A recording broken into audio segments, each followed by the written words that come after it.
भारतीय इतिहास में ऐसे अनेकों युद्ध लड़े गए हैं जिन्होंने भारतीय इतिहास का रुख ही बदल दिया।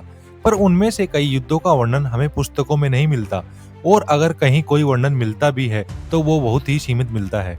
कारण एक ही है कि वामपंथी और जिहादी इतिहासकारों ने उन युद्धों के स्रोतों को पुस्तकों से गायब कर दिया है, ताकि कोई भी भारतीय हिंदू भारत का सच्चा इतिहास ना जान सके और अपने इतिहास से प्रेरित ना हो सके। नमस्कार दोस्तों, आपका स्वागत है संडीप हिस्ट्री चैनल में, जहां हम आपको भारतीय इतिहास की अनकही और अद्भुत सच्ची घटनाएं बताते हैं। आज हम आपको भारतीय इतिहास की एक ऐसी घटना के बारे में बताएंगे जो इतिहास की किताबों में लगभग गायब कर दी गई है। यह कहानी है खेतड़ी के युद्ध की, जो अजमेर के महान शासक विग्रहराज चतुर्थ और गजनवी साम्राज्य के खुसरो शाह के बीच लड़ा गया।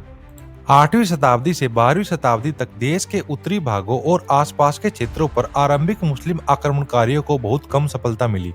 आक्रमणकारियों को जो भी सफलता मिली वह अस्थायी थी और वे अपना शासन स्थापित नहीं कर सके। ऐसा भारतीय राजाओं द्वारा एक के बाद एक, दशक दर दशक और सदी दर सदी लगातार किए गए प्रतिरोध के कारण हुआ। अजमेर के विग्रहराज चतुर्थ उन्हीं भारतीय राजाओं में से एक थे जिन्होंने मुस्लिम आक्रमणकारियों के हमलों का सफलतापूर्वक विरोध किया था। विग्रहराज चतुर्थ, जिन्हें विग्रहराज महान और विशाल देव या विशल देव के नाम से भी जाना जाता है, जो राजस्थान के अजमेर में चौहान राजवंश के एक राजा थे और एक महान योद्धा थे। उन्हें आमतौर पर इस राजवंश के सबसे महान शासकों में से एक माना जाता है।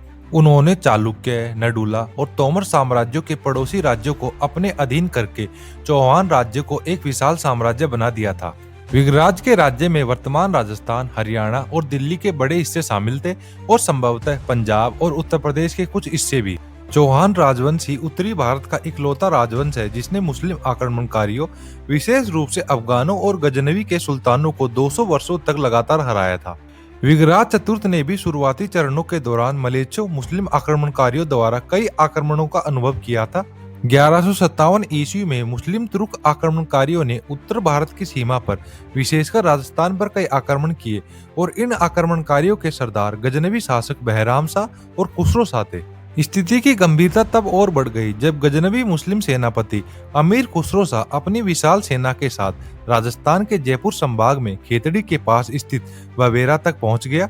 ववेरा में उसने कत्लेआम कर लूटपाट की और हजारों लोगों को बंदी बना लिया।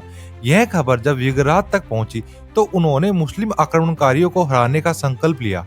फिर क्या था, विग्रहराज चतुर्थ और हमलावर मुस्लिम सेनाओं के बीच टकराव के लिए मंच तैयार था। इससे पहले भी विग्रहराज ने तुर्कों से अनेक युद्ध लड़े थे। इसके बाद विग्रहराज ने संकल्प लिया कि वह मुसलमानों को आर्यावर्त भारत से बाहर निकाल देगा, इसलिए वह एक विशाल सेना लेकर उत्तर दिशा की तरफ बढ़ा। उसके दरबारी कवि सोमदेव के अनुसार विग्रहराज की विशाल सेना में 1000 हाथी, 100,000 घुड़सवार और उससे भी अधिक संख्या में पैदल सैनिक थे। जयपुर के पास खेतड़ी गांव से 6 मील दूर स्थित ववेरा में दोनों सेनाओं का आमना सामना हुआ। मुस्लिम सेनापति खुसरो शाह ने विग्रहराज को अपने आगे झुकने को कहा। जवाब में विग्रहराज के मुख्यमंत्री श्रीधर ने एक कूटनीतिक समाधान की वकालत की, जिसमें उसने आक्रमणकारियों के साथ बातचीत करने का विचार प्रस्तावित किया। लेकिन कर्तव्य और सम्मान की गहरी भावना से प्रेरित विग्रहराज ने इस कूटनीतिक दृष्टिकोण को अपमानजनक मानते हुए अस्वीकार कर दिया। फिर क्या था, दोनों सेनाएं आपस में भिड़ गई और एक भयंकर युद्ध हुआ। युद्ध में विग्रहराज ने बड़ी बहादुरी से मुस्लिम सेना का सामना किया और अजमेर की सेना ने मुसलमानों की सेना का सफाया करना शुरू कर दिया, और देखते ही देखते मुस्लिम हमलावरों को भारतीय सीमाओं के बाहर जाने के लिए मजबूर कर दिया। और इस युद्ध का परिणाम विग्रहराज और उसकी सेना की जीत के रूप में सामने आया। इस निर्णायक जीत ने न केवल भारतीय क्षेत्रों की रक्षा की, बल्कि हांसी, जिसे उस समय हांसीका कहा जाता था, वर्तमान हरियाणा का क्षेत्र, को चौहान क्षेत्र में शामिल कर लिया गया। हांसी सहित अधिकांश हिंदू क्षेत्रों को गजनवी वर्चस्व से प्रभावित रूप से मुक्त कर दिया गया। इस अवधि तक केवल पंजाब क्षेत्र मुस्लिम नियंत्रण में रह गया था। हालांकि इस जीत ने विग्रहराज की महत्वाकांक्षाओं को पूरी तरह से संतुष्ट नहीं किया, क्योंकि विग्रहराज उस समय के सभी हिंदू क्षेत्रों को मुस्लिम आक्रमणकारियों से स्वतंत्र करवाना चाहता था। विग्रहराज ने न केवल अपने राज्य की सीमाओं का विस्तार किया, बल्कि आक्रमणकारियों के खिलाफ लगातार संघर्ष करके भारतीय सभ्यता की भी रक्षा की। इस युद्ध के होने के कई साक्ष्य आज भी मौजूद है, जैसे कि कई स्रोत संकेत देते हैं कि विग्रहराज ने मुसलमानों के खिलाफ पहले युद्ध में मुस्लिम तुर्क आक्रमणकारियों के खिलाफ सैन्य सफलता हासिल की।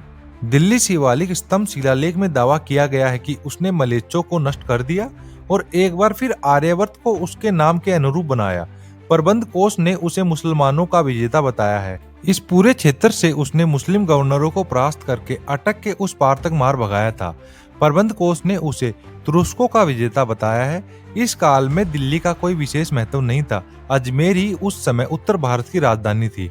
इसमें कोई संदेह नहीं है कि अपनी शक्ति और बल से विग्रहराज ने मलेच्चों का दमन करके आर्यावर्त को वास्तव में आर्य भूमि बना दिया था। जिस मुस्लिम शासक हमीर को परास्त करने का उल्लेख ललित विग्रह नाटक में किया गया है, वह गजनी का अमीर खुसरो शाह था। इसके अलावा विग्रहराज ने अपनी राजधानी अजमेरू आधुनिक अजमेर में कई इमारतें बनवाई, जिनमें से अधिकांश को अजमेर पर मुस्लिम विजय के बाद नष्ट कर दिया गया या मुस्लिम इमारतों में बदल दिया गया। इनमें से एक संस्कृत शिक्षा केंद्र भी शामिल था, जिसे बाद में 2.5 दिन का झोपड़ा मस्जिद में बदल दिया गया। विग्रहराज द्वारा लिखा गया संस्कृत भाषा का नाटक हरकेली नाटक मस्जिद स्थल पर पाए गए शिलालेखों पर आज भी अंकित है। विग्रहराज चतुर्थ का शासन न केवल अजमेर के इतिहास के लिए बल्कि संपूर्ण भारत के इतिहास के लिए अत्यंत महत्वपूर्ण है। विग्रहराज चतुर्थ अर्थात विशलदेव भारत का प्रथम हिंदू चौहान सम्राट था और उसका भतीजा पृथ्वीराज चौहान भारत का अंतिम हिंदू सम्राट था।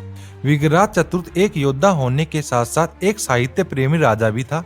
उसे साहित्यकारों का आश्रयदाता भी कहा जाता है। उसके समय के लोग उसे कवि बांधव कहते थे। वह समय हरिकेली नाटक का रचयिता था। उसके दरबारी कवि सोमदेव ने ललित विग्रहराज नामक सुप्रसिद्ध ऐतिहासिक नाटक की रचना की थी। खेतड़ी का युद्ध भारतीय इतिहास की वो मिसाल है कि जब किसी भारतीय शासक ने अकेले ही भारतीय क्षेत्रों की ही नहीं बल्कि भारतीय संस्कृति और सभ्यता की भी विदेशी आक्रमणकारियों से रक्षा की थी। लेकिन यह दुखद है कि खेतड़ी के युद्ध जैसी घटनाओं का वर्णन हमारे आधुनिक इतिहास की किताबों में नहीं मिलता। विग्रहराज चतुर्थ जैसे वीर राजाओं को याद रखना और उनकी गाथाओं से प्रेरणा लेना हमारा कर्तव्य है। याद रखना दोस्तों, जो देश अपना अतीत भूल जाता है उस देश का कोई भविष्य नहीं होता। तो आज के वीडियो में इतना ही, मिलते हैं नेक्स्ट वीडियो में। अगर आपको यह वीडियो पसंद आया हो तो इसे लाइक करें, शेयर करें और हमारे चैनल को सब्सक्राइब करना ना भूलें। धन्यवाद। जय हिंद, जय भारत।